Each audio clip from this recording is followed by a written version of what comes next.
Welcome to the Crimson Engine. My name's Rubidium. Today we are talking about burnout and why burnout occurs in filmmaking and how to mitigate it, how to stop it, how to heal from burnout, and how to reorientate your lifestyle and your career so that you're going after something and achieving something that's within your grasp, not something that's continually out of it. So what causes burnout? I believe that when you're constantly taking action to achieve a result and your efforts are met with disappointment, failure, and frustration, most people can keep that up for some of the time. Some people keep that for a very, very long time. But eventually, when you keep banging your head against the door and the door doesn't open, logically you start to think, why am I doing this? This hurts and I'm not getting the result I'm going for. What's wrong with me? What's wrong with the system? And you eventually kind of grow tired of the exercise. You start to look for other things to try, other avenues to advance, whatever it is. Or sometimes you give up completely.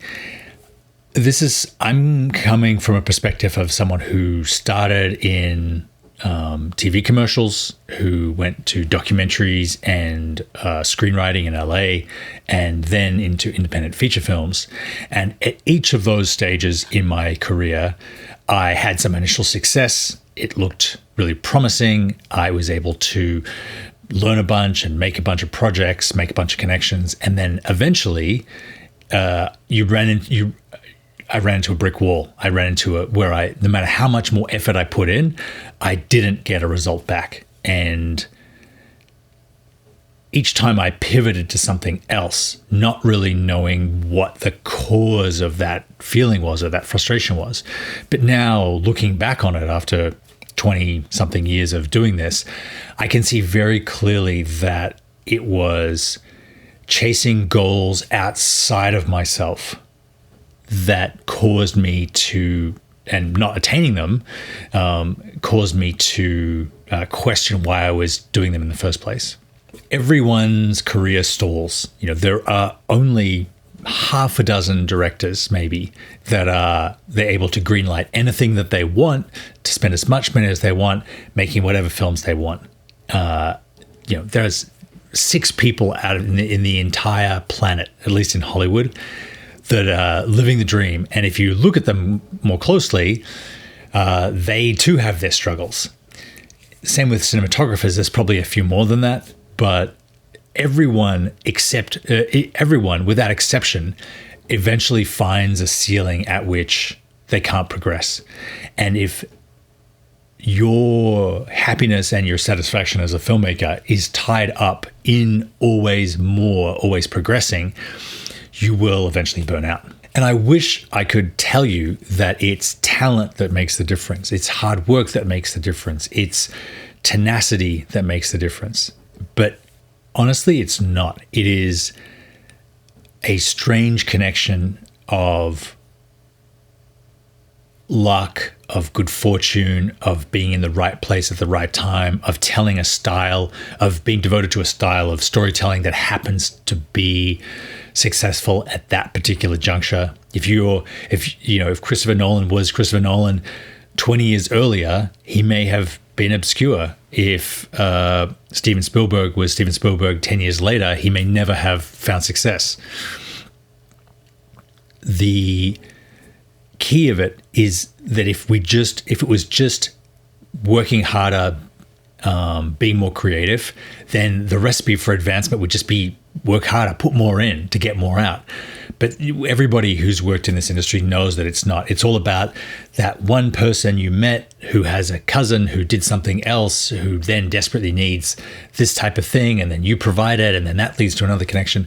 It is so random how people succeed and people fail in this industry especially, that it is, you could drive yourself crazy looking for a sense, and you can certainly drive yourself crazy trying to outwork everybody else, doing 50, 60, 70, 100 hours a week, working tirelessly, burning yourself out from, unable to, get out of bed eventually.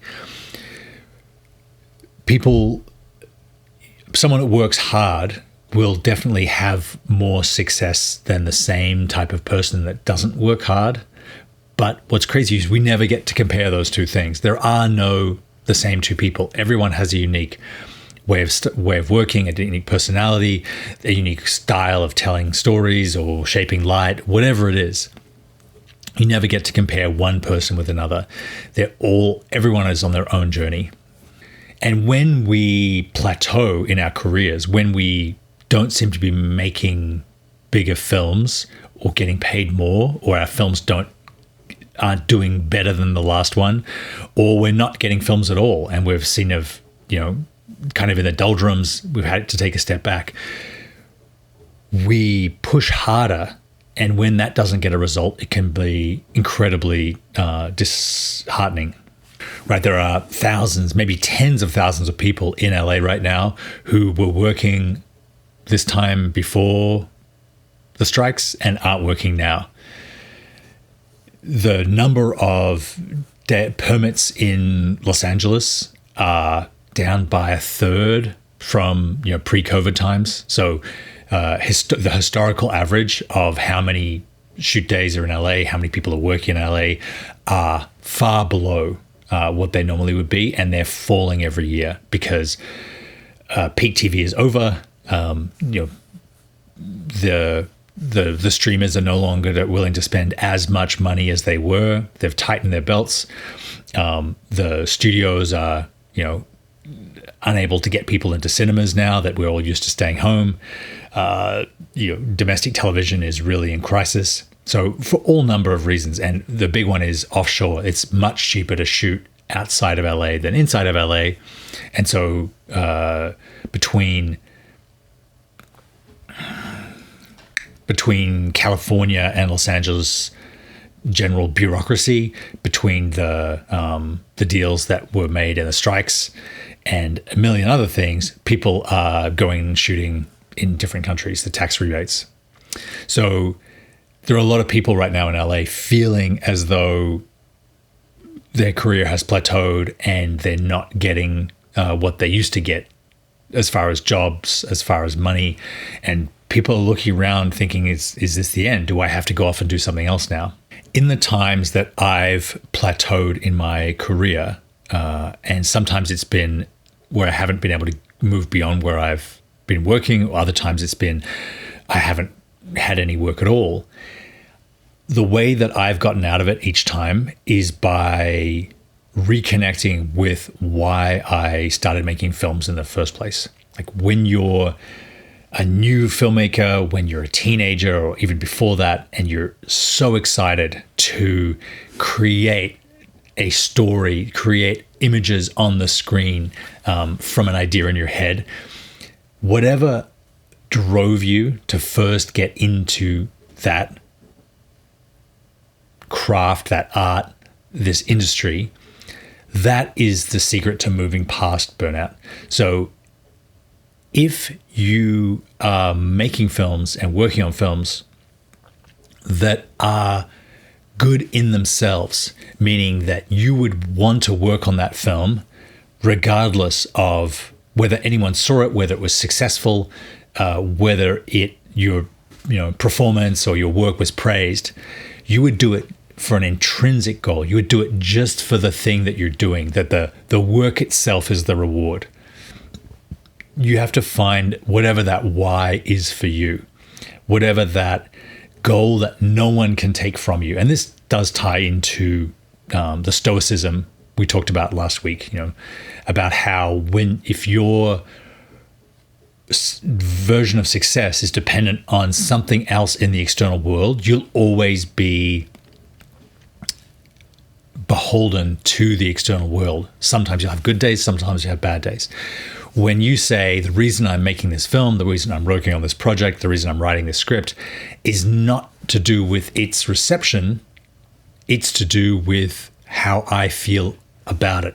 That if I can make it the best I can make it, if I can bring this story out into the world because I think this story is important, then even if it never goes anywhere, then you will still feel fulfilled. If you move forward with this attitude of, I'm enjoying it even if I'm not getting a result, you will stick with the project and the film and the career as more people, as everyone else has left, and you'll be the only one left standing when the demand comes back or the jobs come back or the person comes back. Reconnecting with your why and going after intrinsic goals, having an internal locus of control, means that you are able to outlast everybody else. The analogy that I really like is walking in wet sand in the beach. Walking in the sand is difficult. Getting places is difficult. It uses more muscles, it uses more effort. If you're walking in the sand because you're trying to get somewhere, you'll eventually get tired and give up. But if you're walking in the sand because you like the way it feels on your feet, you will eventually get where you're going. And even if you're not in a rush, all the people that are racing ahead of you will get tired and give up because their goal is somewhere else. When your goal is just the beautiful feeling between your toes and the sun on your face and the wind in your hair, when you're enjoying the process, then you outlast everybody else and you don't even notice. You just, I got to my destination by enjoying the journey so much that I didn't even worry about the destination. That is easy to say for people who really love filmmaking. That is easy to say for people who have had and made enough money that they can stick it out as everyone else goes.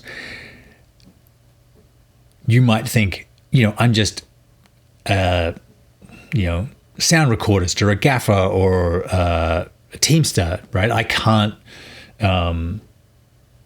there's nothing about my job that's inspiring in that way.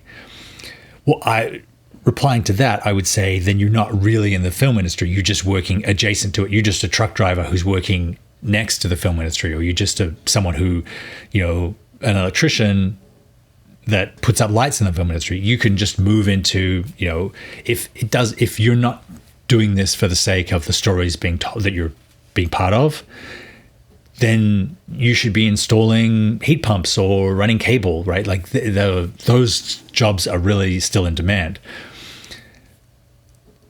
If you're not illuminated by and animated by what the stories are you're working on and what this industry is really based on, then you should just be in another industry making more money. Like there's nothing special. If there's nothing special for you about filmmaking, then I don't know why you're sticking it out.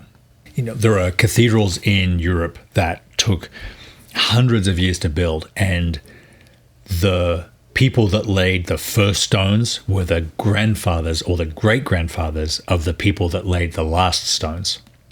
So 3 or 4 generations worked on these buildings knowing that they would never see them finished, knowing that it was enough for them just to be part of the process to lay the foundation for what their grandsons would one day complete, and that their great-grandsons would one day enjoy and look at. We live in this golden age of filmmaking where the means of production, the cameras, the lights, the microphones, the computers, and even the distribution is within the reach of anyone pretty much. You can make a solid film with a couple $1,000s worth of gear, which is, and if you wanted to rent it, it's a couple $100s worth of gear. If you're out shooting, observing, learning, telling stories that are meaningful to you, you shouldn't, that should be enough. That should really be enough. If you have to have a second job to support yourself, the dream that you have to tell these stories should be strong enough to sustain you through that as well. This can be very hard work because a lot of us have lost touch with the dream and the inspiration that first set us on this path, and it can be uncomfortable. It can feel naive to go back to the 14-year-old dream or the 20-year-old dream that we had that's got us into filmmaking. We can look at that person and read. I read a script the other day that I'd written when I was 20, which was like a bad ripoff of Star Wars, and it's uncomfortable, right? Like to think that I thought I was going to get that movie made at 20, but that in between the lines of that script, I can still sense the dream that I had at that age of how powerful it was to have no limitations to what I could put on the screen. And honestly, 26 years later with AI, I could probably make that movie. It would be very weird, but it is within the realm of possibility now.